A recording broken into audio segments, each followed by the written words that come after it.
Komið sæl og verið velkomin að rauðaborðinu og að rauðaborðinu fyrir norðan. Við erum með þrjár konur í Mývatnssveit það ekki og Akureyri hjá okkur á Zoom. Þetta eru Auður Aðalsteinsdóttir, forstöðumaður rannsóknarseturs Háskóla Íslands í Þingeyjarsveit og Sigurlína Tryggvadóttir og Guðrún S. Tryggvadóttir, sauðfjárbóndi í Svartarkoti og þær eru fyrir hönd Huldu náttúru hugvísindaseturs.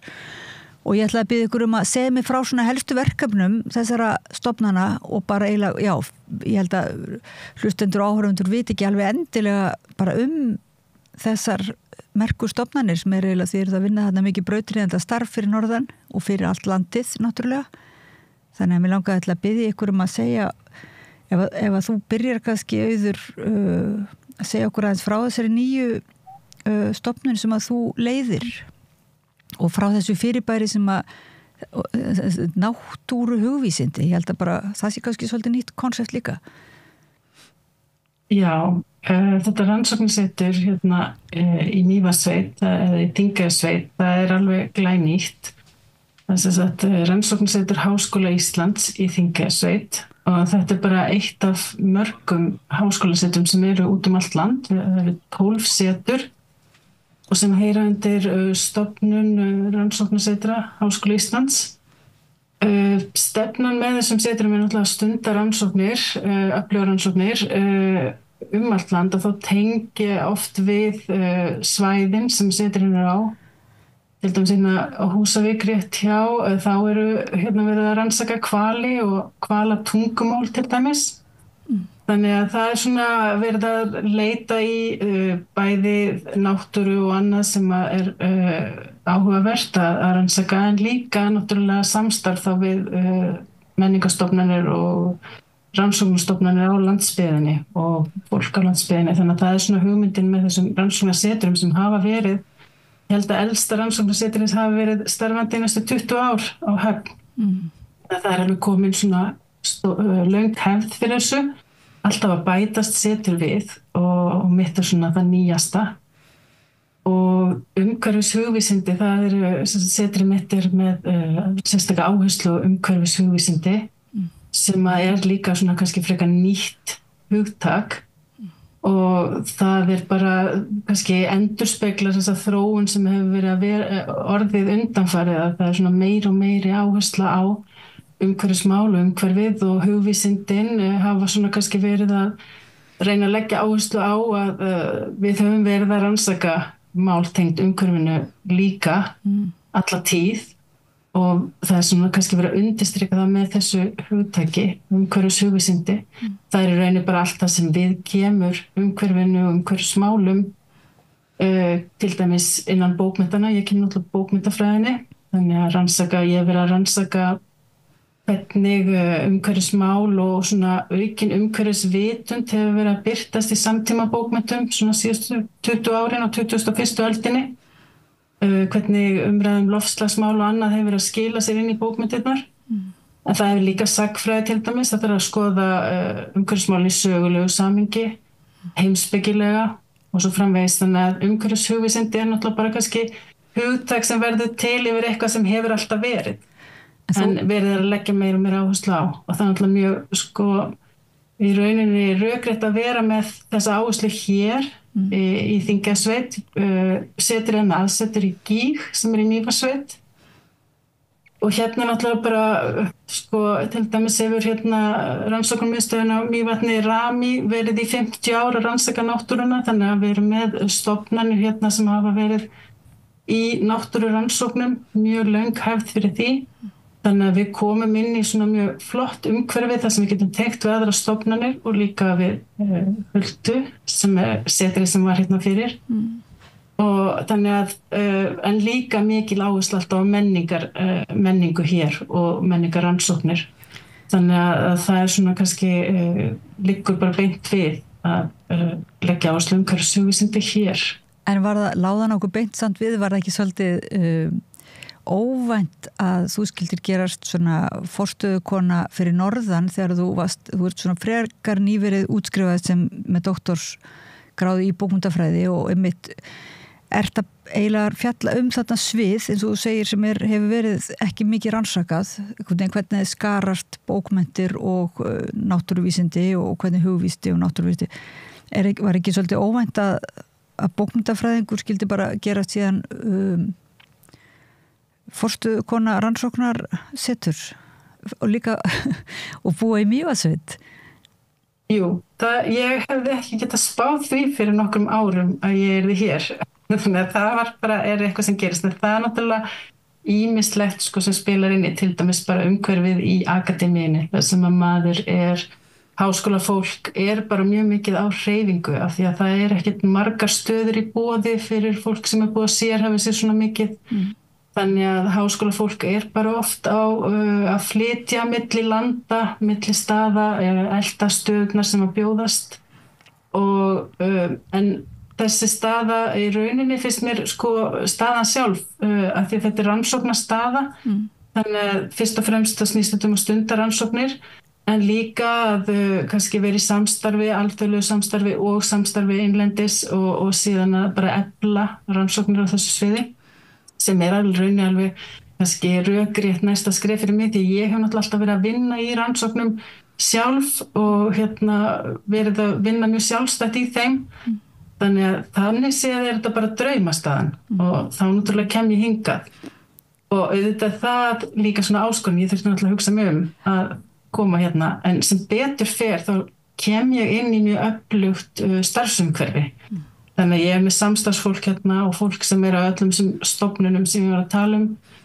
og setrum sem að hérna í rauninni að gera svipaða hluti sem ég get tengt við en auðvitað þetta náttúrulega svolítið stórt skref en ég held að þetta sé ótrúlega gott fyrir fræðimenn og hérna ég verið svolítið hugsi yfir þessu svona stundum sérstaklega í vetur í öllum óveðrunum og svona erfitt að komast milli landshluta og hvað er að hugsa okkur að senda mig hingað en þegar ég þarf að hugsa þetta betur þá þetta svo hollt fyrir fræðimennina líka að fara og tengja við annars konar umhverfi og svona eins og hér koma inn í alveg sérstaka náttúru það sem svona miklar rannsóknir í boði og kynnast þessu landsvæði á allt annan hátt það gefur bara svona miklu meiri tækifæri til að skoða til dæmis samband manns og náttúru á nýja vegu. Það náttúrulega, við vitum að okkur finnst ekkert mjög ákjósanlegt að séu bara einhverju sérfræðingar að sunnan sem fljúi yfir í þyrlu eða þannig, eða þannig að þessi tengingin alveg við það sem verið að rannsaka,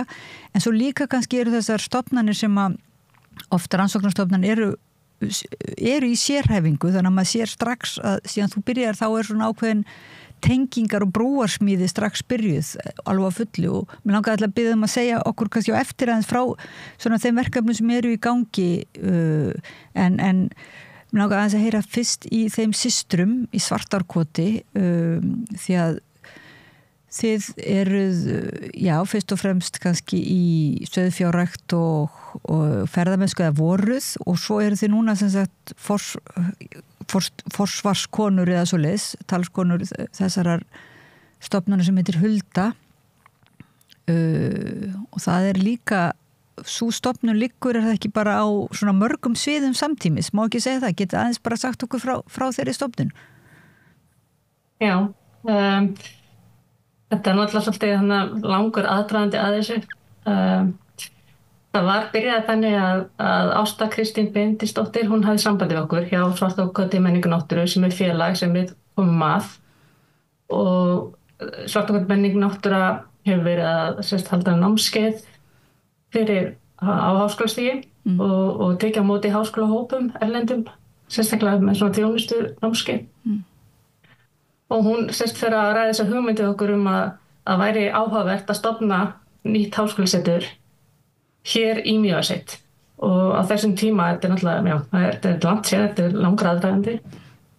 Það var þetta sitt hvort sveitarfélagið og við fyrir að ræða þetta og sem verða bara mikla breytingar, sveitarfélagin saminast og þetta verkefni fær alveg góðan meðbyr og við ákveðum að stofna Huldu náttúruhugvísindasetur sem þá svona samstarfsvettvangur Svartárkotsverkefnisins og sem sagt Ástu og fyrir fleira fólks og Já, þetta sem sagt svona pínu grunnurinn af því að vinna því að stofna háskólasetrið.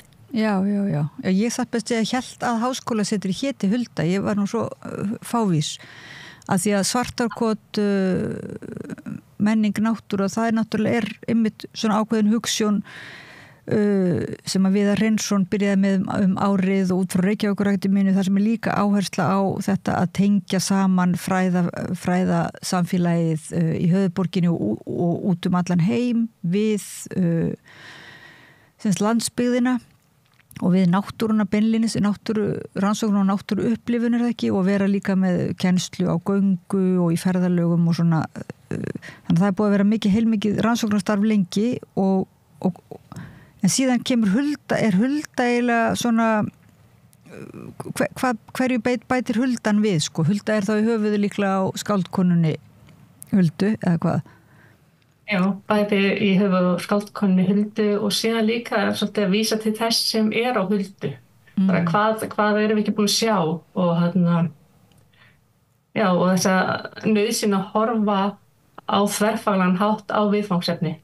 Þannig að Huldar vel bara þá erum við að taka ennþá meiri hugvísindi inn í þetta verkefni og með Huldu þá gátum við búið til svona stöðu með aðstoð Þingeyjarsveitar, sveitafélagsins okkar og þá voru komið svona stöðu á móti háskólasetrinu. Og vinnum við bara mjög mikill samvinnu okkar verkefni. Það ekki alveg gríðarlega mikilvægt að sé sko samvinna oft þegar það eitthvað svona brautryðjandi verkefni út landa og kannski verður svo erfitt að vera bara kannski ein manneski eða eitt stöðugildi eitthvað og svona mikill kostur þegar einhvers konar svona samvinna á staðnum. Guðrún, sko, háskólasetin oft bara byrja oft svona lítil, bara ein manneskja og einn forstöðumaður en svo bætist nú stundum við eftir sem þetta mikið rekið samt á styrkjum til dæmis, alþjóðlegu styrkjum og annað.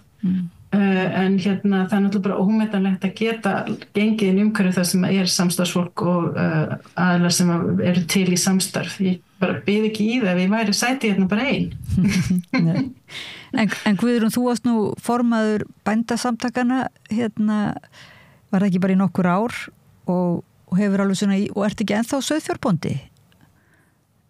Jú, ég sauðfjárbóndi og kennari, en ég var bara formaður í 1 ár, en við erum búin að vera í þessu Svartkotsverkefni síðan 2005 og einmitt þessi nauðsyn til að tengja meira. Við erum búin að vera að umgangast fræðaheiminn gríðarlega lengi og ég var ofta að hlæja þegar það væri eitt af erfiðast sem maður gerði, það var að reyna að skilgreina hvað maður eða hvað maður að gera af því það svo fjölbreytt. En þegar við fórum að vinna meira með þessa hugmyndum rannsóknarsetrið og við vorum búin að vera með þennan draum líka að tengja bara betur fræðaheiminn og heimamenn af því að við vorum búin að vera að ferðast svo mikið með hópa og fara með þau og að hitta fólk sem var að gera rannsóknir og hitta fornleifafræðingana eða hverjir sem voru. Þannig að við vorum alltaf að tengjast þessum verkefnum og heyra á framvindu og fylgjast með því sem var að gera og það einmitt að ná að tengja heimamenn meira eða fræðaheiminn við heimafólk fannst okkur svo mikilvægt og þess vegna kemur þessi brúarhugmynd fram og Hulda í rauninni kannski bara brúin milli Svartárkotsmenningar náttúru sveitafélagsins og háskólans. Já. Og þannig verður Hulda til hana. Hulda er samstarfið svolítið. En svo höfum við verið einmitt að vinna í þessu bara frekar að reyna að tengja heimamenn og fræðimenn og við sáum þetta pínu eins og kannski 2 aðskilda heima þar sem menn vissi ekki hvor á öðrum og við vorum í grínir stundum að tala þetta var eins og álfheimar og mannheimar. En svo kemur bara ljós þegar við förum að halda svona brúakynningar og tengja að það er svo mikil áhugi bæði hjá þeim fræðimönnum sem við höfum verið að tala við og eins hjá heimamönnum. Þannig að þörfin held í allstaðar út allan heim. Þannig að þetta væri svo gaman líka að geta unnið þetta áfram. Þegar þú í störfum þínum í bændasamtökunum, var þetta þá ekki bara eitthvað svona furðulegt að þú verir líka í þessu fræðilega samhengi? Fannst ekki fyrir eitthvað svona gamaldags viðhorfi? Finnst þér virkilega bara núna að vera almennt meðal bænda út land, sko, þessi áhugi á að tengjast? Ég held kannski bara að þessi þekkingarleit og áhugi hefur fyllt þjóðinni gríðarlega lengi. Þannig að það er rauninni ekkert nýtt og áður en að umhverfið var allt svona opið og tækifærin svona víða, að þá voru menn ótrúlega duglegir að leita sér upplýsinga, læra tungumál jafnvel og lesa sér til og skrifa svo fréttabréf eða miðla sem gengur á milli bæja. En í dag er þetta orðið miklu kannski aðgengilegra, en þó að það sé það, að þá er þetta líka ofta á svo sérhæfðu máli eða skýrslurnar skrifaðar á ensku eða eitthvað. Þannig að þó að aðgengi ætti að vera miklu einfaldara, að þá kannski er það ekki og líka kannski tíminn. Þannig að ef þú færð fólk til að koma og setjast niður og spjalla saman, og það sem að fólk, þegar rannsakendur og heimamenn lýsa því sem þeir eru að gera bara á mannamáli, þá nærða þessari tengingu miklu frekar. Líka með að hafa fólk saman í sal. Þannig þá er þetta, menn er að hittast og menn er að tala og menn er að spyrja og það er það sem er svo mikilvægt og ég held að líka bara skapar ný tækifæri og rannsóknum möguleika með að fara að ræða það sem þeir eru að spá og spekulera. Vil ég aðeins segja áhorfendum og hlustendum sko frá Svartárkoti, kannski mun ekki alveg hvar Svartárkoti er, það er þarna alveg, er það ekki sem sagt hvernig ég lýsa þessu innst, ég held að því ætti að láta ykkur bara það sko, hvar það er á kortinu eða þannig og fyrir hvaða stendur, það var nú svolítið sérstakur bær svona. Svartárkoti er staðsett í 400 metra hæð yfir sjávarmáli,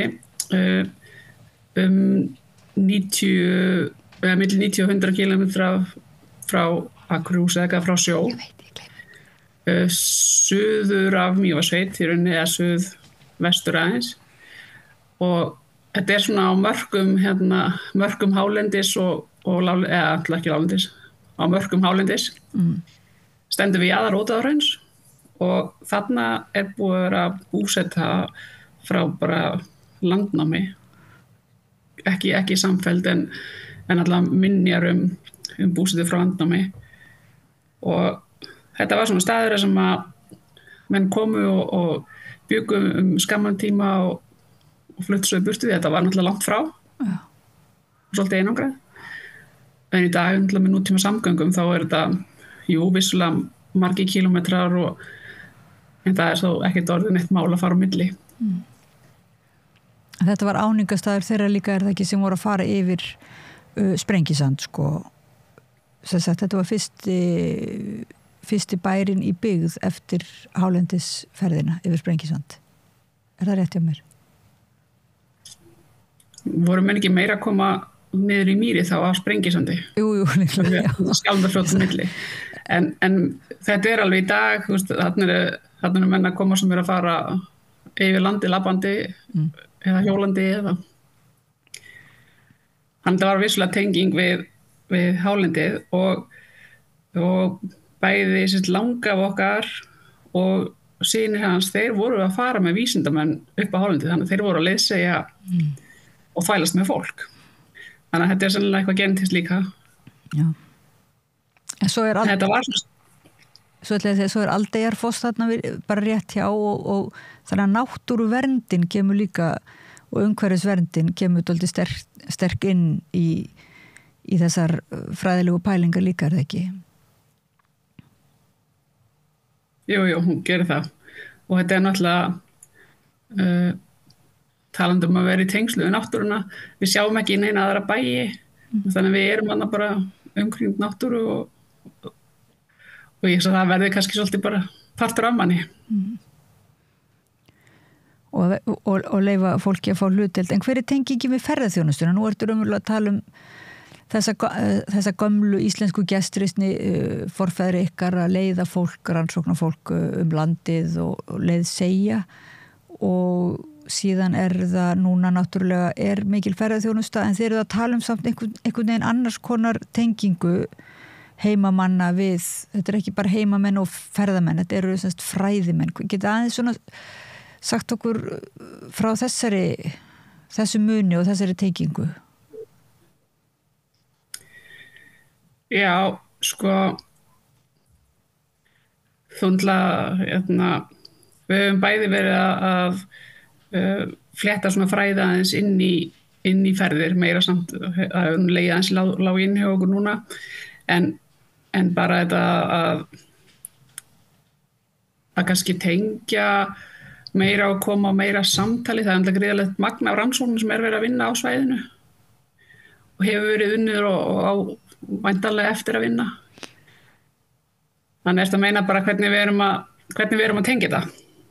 Já, þetta var nú kannski svona aðeins of stór spurning, ég veit það ekki, kannski efni bara í eitthvað alveg annað spjall sko, ferðaþjónustuna og annars vegar og ég að meina kannski bara, þú veist, hvort þið væru líka raunverulega að þróa þá annars konar ferðaþjónustu, að valkosti í ferðaþjónustu sem svona að ferðafólk komist í, þú veist, er það líka fyrir ferðafólk þessi brúar smíði eða er hún aðalega fyrir fræðafólk skiljiði að komast í tengslu heimamenn eða er þetta líka ferðamenn, það var kannski svo spurning. Já, sko við höfum meira verið að vinna með heimamenn og fræðamenn í brúarverkefninu hingað til en hins vegar höfum við samt líka verið að tengja ákveðið við ferðamenn á þann hátt að við höfum verið að taka móti fólki og fara með það og segja frá og sína og tengja þá við bæði heimamenn og þá fræðimenn sem eru að halda kynningar. En svo reynda fyrir mörgum árum þá var gerð sögusýning útilegamenn sem alltaf niður í Kiðagili sem að Sigurlinn og maðurinn hennar reka. Þannig að þar eru heilmiklar upplýsingar. Þannig að við höfum svona verið að fræða þá svæðið. En þannig alveg gríðarleg tækifæri í aukinni mennta og menningatengdri ferðaþjónustu í tengslu við þetta verkefni og það er bara fullt að tækifærum framöndan í því sem á eftir að vinna í rauninni meira úr. Já. Það er líka kannski von okkar með því að byggja þessa brú á milli fræðasamfélagsins og heimamanna að þá sé hægt að auka sem sagt, fólk geti nýtt sér betur rannsóknir og rannsóknarstarf í þessari menningartengdu eða tengdu ferðaþjónustu. Vegna þess að það er oft verið að tala að þessi svona draumur menningartengda ferðaþjónustu, ég var einmitt búin að gleyma þessu hugtaki áðan, að sko það er oft verið sagt að það sé svolítið svona djúpt á þekkingunni, þannig að sko þegar að fólk byrjar síðan að reyna leiðbeina eða svona miðla einhverju sögu lands og þjóðar að þá sé oft gripið svona bara til gamalla gagna einhverja og það þurfið aldrei mikið náttúrulega vinnu við að eins og uppfæra þekkinguna sko. Þannig að þið hafi kannski nóg að gera þá ef þið ætli líka að gera það. En má ég aðeins spyrja Kiðagil að því að og minna á að það er ná kannski ekki minna á það en er það ekki í vísunum Sprengisand Vensta Klárum vildi gefa til að vera komin ofan í Kiðagil, er það ekki? Já, var svo minnislaus og og ferðaþjónustan þar hún svona eru þið með sérstaklega svona menningartengda ferðaþjónustu? Þetta er náttúrulega kannski heilt yfir bara svona venjuleg ferðaþjónusta en við höfum mjög lengi verið að stóla á að nota mat úr héraði og bara sem næst Kiðagili og sem náttúrulega höfum við svolítið notað Kiðagil fyrir hópana sem við erum að koma með þegar svartagöldmenning náttúrulega er að fá til landsins og þjónusta. Þannig við höfum alltaf haft svolítið svona bækistöð í Kiðagili og einmitt við höfum alltaf haft áhuga á því að einmitt tengjast sögum og segja frá eins og við erum að tala þessa sýningu útförlegaminni Útafjörðinni. Þannig að það er alveg heilmikil svona sögusýning, spjöld sem er að tala útförlegamenn þá sögu. Þannig að já, við svona höfum alltaf lagt svolítið áherslu á það í bland bara við hefðbundna ferðaþjónustu.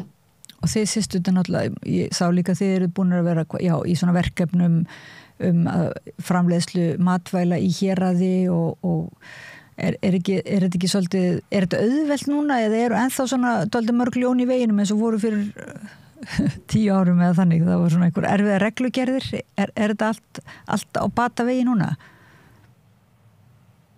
Já, ég myndi segja að það sem að stendur í vegi fyrir fólk ekki reglugerðirnar endilega. Þetta er yfirleitt kannski bara að komast yfir það og byrja. Af því að auðvitað viljum við hafa aðhald og reglugerðir upp og allt sé vel gert.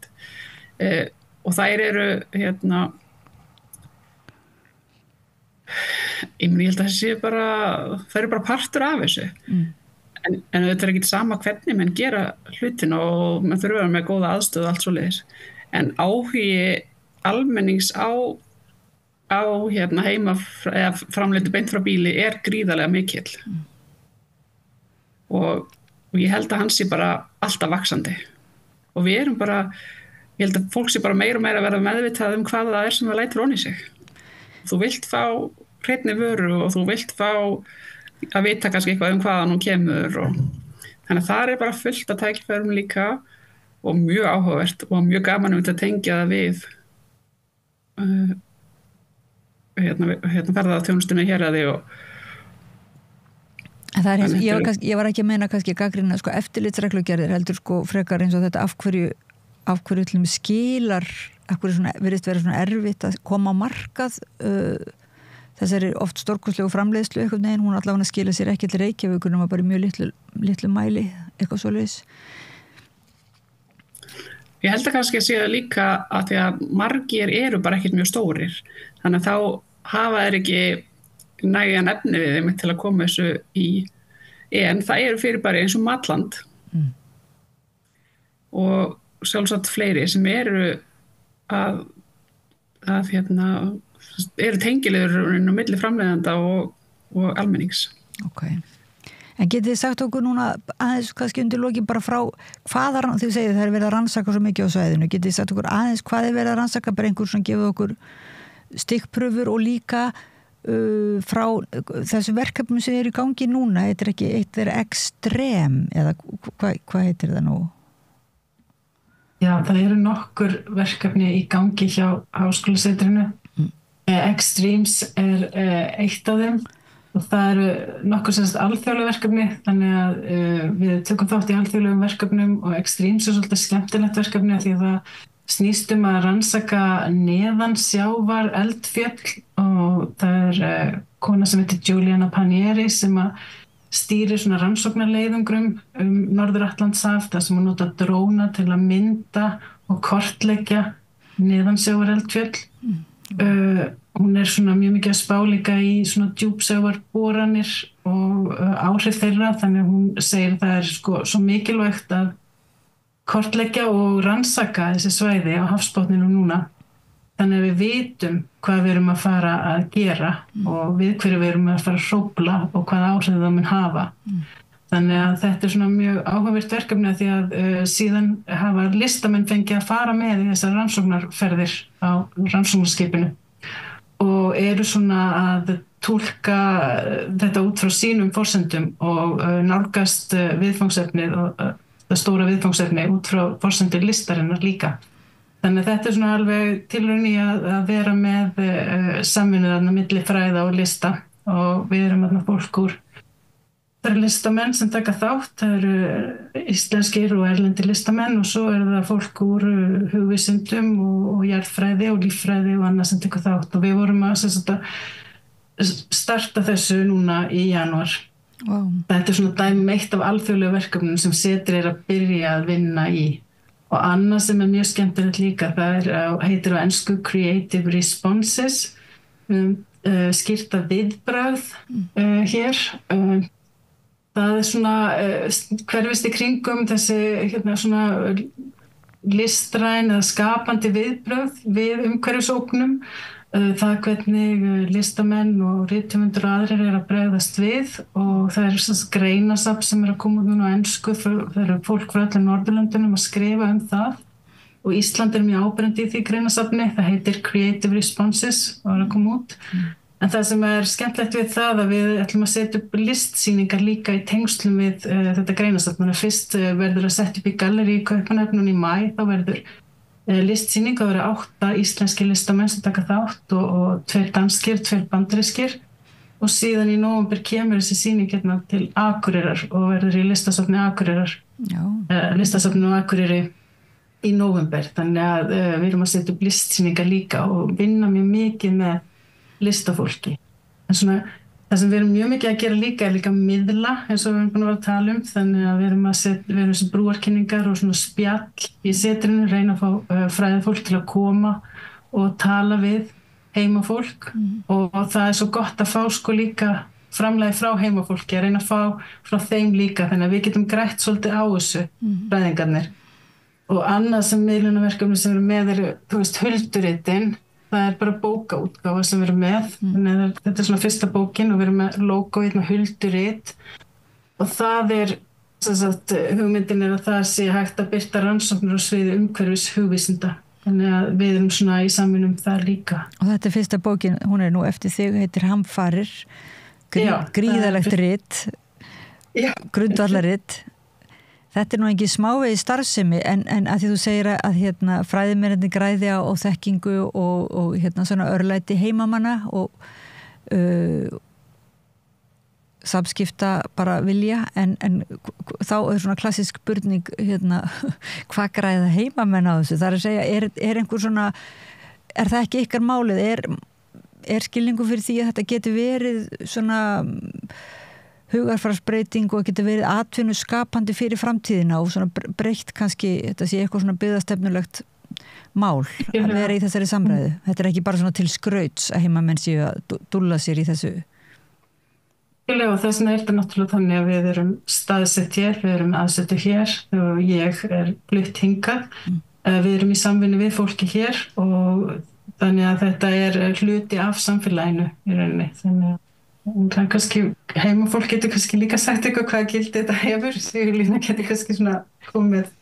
Ég held að þetta hafi bara mjög mikið gildi, fólk náttúrulega getur komið og hist og það getur spjallað saman og það fræðist og það getur líka komið með innleik í umræðina og ég held að það sé bara gríðarlega mikilvægt og bara til þess á þessum brúarkynningum þá erum við að fá skemmtilegar spurningar, við erum að fá hugmyndir af verkefnum og við erum að fá óskir hvað fólk vil heyra, hvað vil heyra meira og sér náttúrulega kannski svona langtíma hugsunin að þetta nýtist í uppbyggingu ámenningatengri ferðarþjónustu, fræðatengri ferðarþjónustu. Það komið með líka bara fulltrúa háskólans á svæðið, þannig að ég held að það sé líka bara mikilvægt að háskólinn bara hér með aðsetur. Já, þannig að þetta ekki tómt. Þessi menningatengda ferðarþjónusta fyrir norðan verður þó ekkert bara einhver klísja. Þetta náttúrulega gríðalegur fjársjóður fyrir þá sem standa í ferðarþjónustu til dæmis og vilja vera með öðruvísi nálgun eða svona meira í ætt við þetta var nú alltaf fyrir norðan og við Mývatn. Svona rannsóknar tengd ferðarþjónusta að geta þá verið í snertingu og samræðu við bara nýjustu rannsóknir og meðan þær í gangi og taka þátt í þeim. Já, líka bara vonandi hvetji fleiri til að fara í áframhaldandi nám. Og þetta verður kannski allt miklu yfirstíganlegra þegar þú ert með þessa tengingu bara í héraði. Já.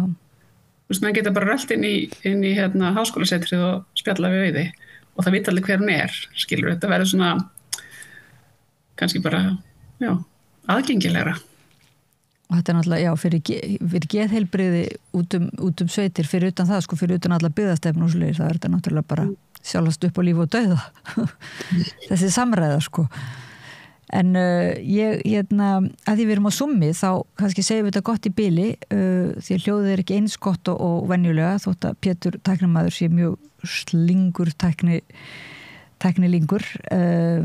En mér langar bara til að þakka ykkur kærlega fyrir að koma í spjall, þið forsvarskonur þarna rannsókna og bændur og ferðabændur, Auður Aðalsteinsdóttir, þetta forstöðukonu